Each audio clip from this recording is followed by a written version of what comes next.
Hi, Ethan. I just saw it last night. I've always had such a soft spot for Bach and Dancing Through Life. I thought you were perfect. You were spectacular. Thank you, Sheila. Wow, thank you. Yeah, first of all, huge congrats. I also had seen you in SpongeBob years ago, so I'm a fan already. Now, at the London premiere, I love this. You said Bach would be a fan of Bon Iver and be a Swiftie.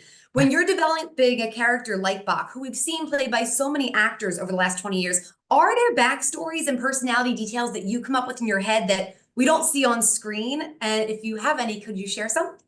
Oh, for sure. Well, I mean, one of the things that I did was I read the Gregory Maguire novel again, and obviously it's different in a lot of ways. There's a Bach is a really different character in a lot of ways, but there is this backstory of sort of him knowing Elphaba from when they were young.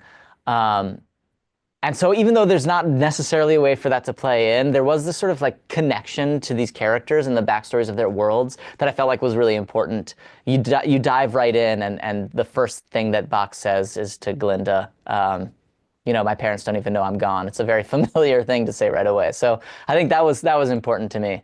Yeah. Bach has meant something to you for a very long time. I read that one of your first Broadway auditions was for this role. You didn't get it, but now you have it on this grand scale. Was there one particular moment that you can remember on set or during rehearsals? I know you guys had a rehearsal period where you Yeah. remember it really hitting you hard that you were living this dream.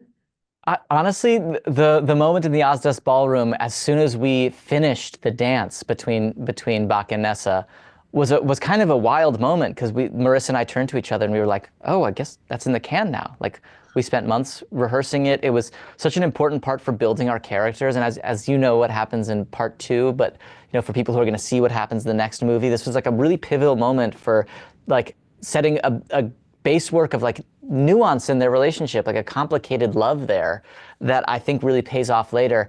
But that was something that we really like built to, and we were so focused on creating this relationship that when we had that piece in the can and we're moving on, it was a bit of like, oh wow, like we're doing it. We're doing this thing that means so much to us, and we're making it our version of it. That hopefully pays homage and like takes a lot from the original from Michelle and Chris who played it on Broadway in 2003, but also brings a little bit of Ethan and Marissa to it. I think that the fact that it was on film actually really helped build the nuance because you really got your facial expressions and it was very beautiful. Thank you for doing something that means so much to all of us and good luck with everything. I can't wait for part two. Thank you so much. I really appreciate that. So good to meet you, Ethan. Have a good Nice one. to meet you too. See you.